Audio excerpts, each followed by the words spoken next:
Hey guys, today I'm going to be going over how to read a hay test.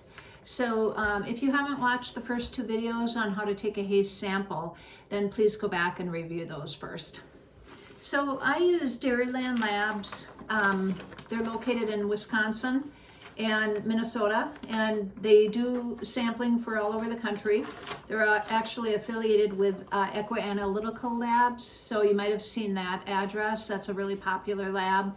They're all the same place. They just have different laboratories across the country, different locations. So I got a hay testing kit from them, and they sent me this folder that includes the forms to fill out for my hay test, and these are pretty much self-explanatory. They will give you all kinds of different choices if you want a complete mineral package to look at calcium, phosphorus, magnesium, zinc, copper, manganese, iron, sodium, and so forth. Or if you want just a NIR complete. You can also call the company. They've got a really fantastic customer service, in my opinion anyway. I've had really good luck calling them with questions. So anyway, they send you that, and then they send you the self-addressed envelopes to put your hay test in. So super easy to get a sample out to them. And generally I get the samples, I get the results back usually within 24 hours of them receiving the sample. So generally, once I mail a sample, it's usually about a week later and I get the results. So really fast. All right, so depending on what you want to look at, if you're just going to be looking at sugar levels and you're concerned with the NSC or non-structural carb level that most people with metabolic horses would care about, you're going to get something that looks like this. Or you might want to look at more minerals. Again, as I told you, there's all kinds of different choices. So, you know, depending on what you want, it's usually going to be 1 to 2 forms that you get, 1 to 2 pages that you get back with results. So I'm going to cover the what you need for the horses, and there are a lot of other numbers on there that you don't have to pay attention to. Most of them are for cattle.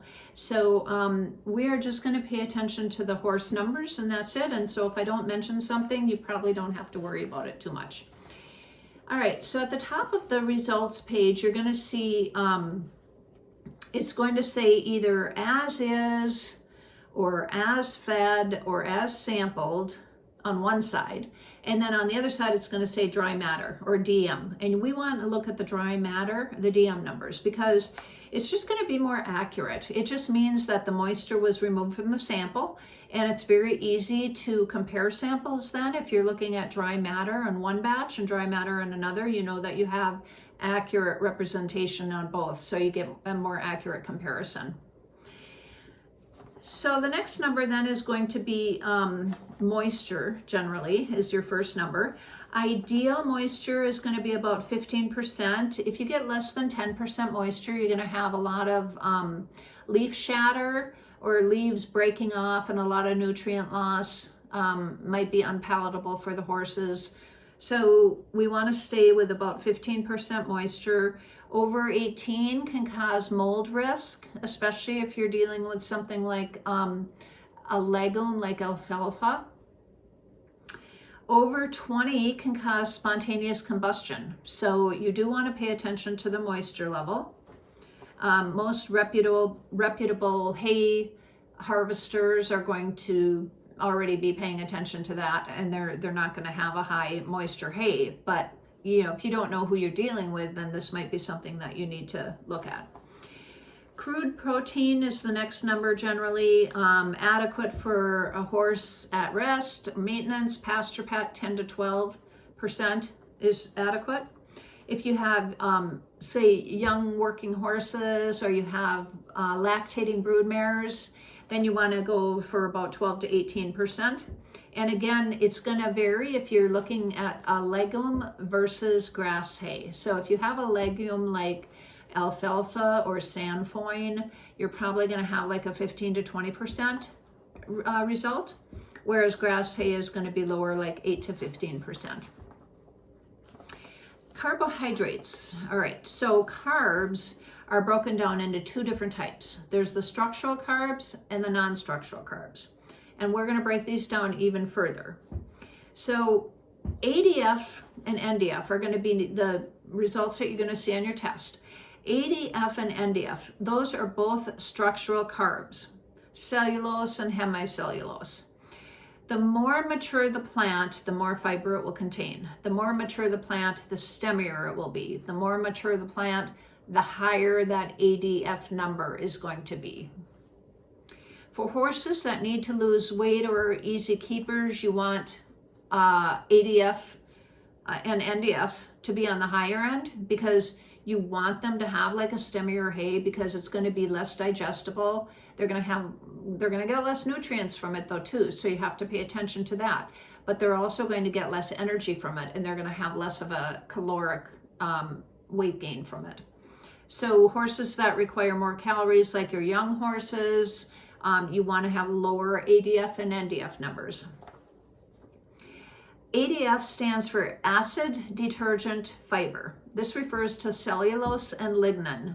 Ideally, your number is going to be 30 to 45%. But again, this can be higher or lower depending on if you have an obese horse that needs to lose weight. You might want a higher number, but you don't want to go too high or it might be unpalatable and the horses won't even eat it. And that would be like greater than 45%. The higher the ADF, the less hay will be broken down inside the GI tract.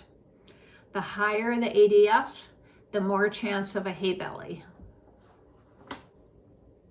NDF, neutral detergent fiber. This refers to the cellulose, hemicellulose, and lignin in the plant. Ideally, NDF is going to be 40 to 65%. Greater than that, horses probably won't eat it. Okay, now we get down to the starches and sugars. NSC, non-structural carbs. Remember I said the carbs were broken into two different types, the structural carbs and the non-structural carbs. So the non-structural carbs, these are going to be broken down even further into WSC, or water soluble carbohydrates, and ESC, ethanol soluble carbohydrates. So WSC is going to include your simple sugars like monosaccharides and disaccharides, or glucose and sucrose, and it is going to include fructans. So WSC is going to be simple sugars and fructans.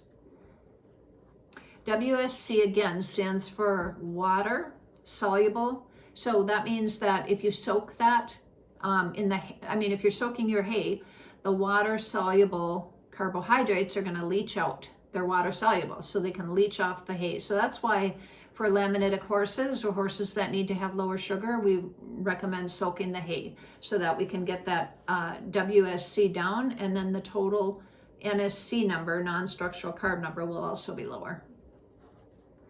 So now, for horses that are suffering with chronic laminitis or metabolic issues, it's recommended to keep the NSC between 10 and 12% or even lower if possible.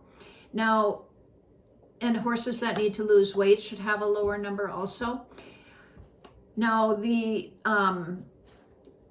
NSC reading is not given anymore on your hay test results oftentimes. So you have to get that number on your own. And that just means adding your WSC and starch together. So if you add your water-soluble carbs, and again, the water-soluble carbs are including the simple sugars and the fructans, and so you're going to add those with your starches, that is going to give you your NSC number. WSC plus starch equals NSC. If we are looking at laminitic horses or horses that have equine metabolic syndrome, and we are looking at that number, we want to pay closer attention to the ESC plus starch. We want to use ESC plus starch to equal our 10 to 12% or lower. The reason is that recent studies by Polytech, Virginia Polytech Institute and the AAEP organization, studies that they did specifically on laminitis found that fructans were not playing a part in laminitis or insulin resistance. So fructans are not something that we're going to be concerned with. So therefore, we want to look at the ESC, which does not contain any fructans, plus starch. And that number needs to be lower than 10 to 12%. All right. Relative feed value, RFV, that's something that's generally used for cattle, so we're not going to worry about that. So again, to review, your moisture should be about 11 to 16%, crude protein 8 to 20%, depending on needs of the horses. ADF, acid detergent fiber, is generally 30 to 45%. NDF, neutral detergent fiber, is generally 40 to 65%. And your non-structural carbs, or your NSC, it can be all the way up to 20% for a healthy horse. If it's a healthy horse, that's not a metabolic risk. But if you have super easy keepers or laminitis or equine metabolic syndrome horses, then you want your NSC to be below 12. Digestible energy, DE, is usually going to be about 0.75 to 1, something like that. So again, remember, the ideal nutrients are going to be based on the individual horse's needs, and they're not always going to be the same. So a young horse, for example, will need a hay that is higher in CP and DE. What does that mean? Crude protein, digestible energy. So you want a higher CP and DE and lower ADF and NDF, the STEMI stuff. That's for a young horse. We want them absorbing more nutrients, getting more out of the hay, having more calories, more protein. So higher CP and DE, lower ADF and NDF. A middle-aged horse, or maybe a pasture pet, we're going to do just the opposite. They can have a lower CP and DE and a higher ADF and NDF. A horse prone to laminitis or EMS, or just a super easy keeper, will need a NSC lower than 12, or starch plus ESC lower than 12. All right. If you're looking at other minerals in your hay, which some people like to do, sodium, the National Research Council has set 2.4 as the max. Most hays are much lower than that, so you always want to be providing your salt-free choice, whether it's in a natural block like a Himalayan block or a Redmond salt block, and loose salt.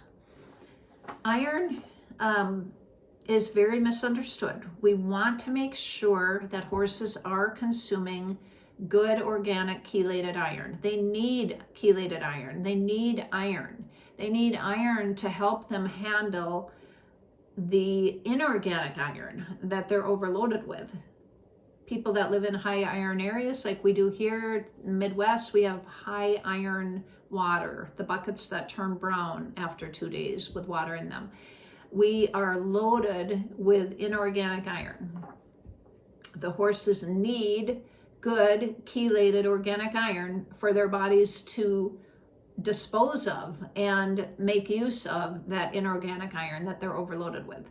So you do not want to ever say, we don't want to be feeding our horses any iron. You do not want to be saying, we're going to stay away from any supplements that contain iron. That is not the right way to think about it. That's incorrect. They need good chelated iron.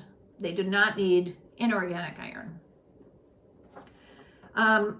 Generally speaking, iron in hay is going to vary depending on your part of the country. So in the Midwest here, we have high iron hay. Oftentimes, they list 500 parts per million as a max. Our hay oftentimes is 800. It's even can be more than that. So it just depends on where you live.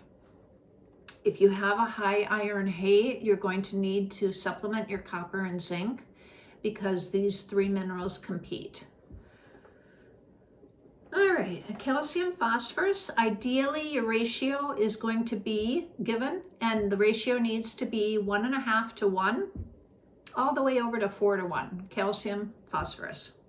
So if you're testing alfalfa, for example, you're going to have a much higher ratio there. If a grass hay is going to have a lower. But you want to pay attention to this ratio.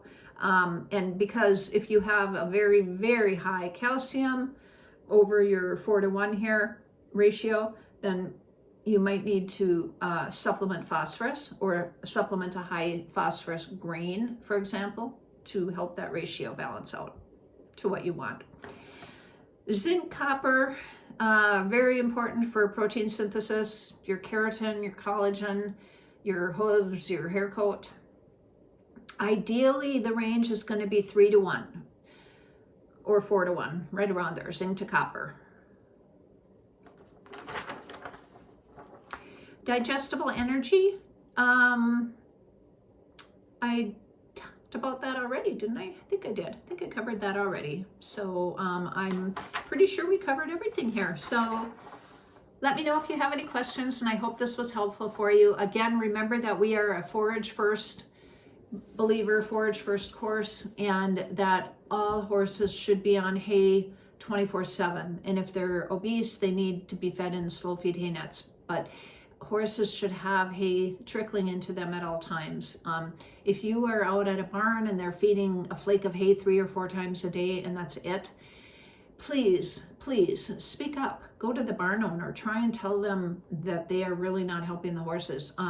You know, if you have horses that are kept in small paddocks at a facility and they're fed hay 3 times a day, and they're going for hours without hay and they don't have other horses turned out with them as company, those horses are going to be at high risk for ulcers. Those barn owners are probably going to have their share of vet bills. So keeping horses turned out as much as possible, keeping horses on free choice 24/7 hay as much as possible, and then paying attention as needed to what supplements we need to add in addition to that is really the best way. And that's what we teach in this course. So if you have any questions, let me know. And otherwise, I will talk to you soon.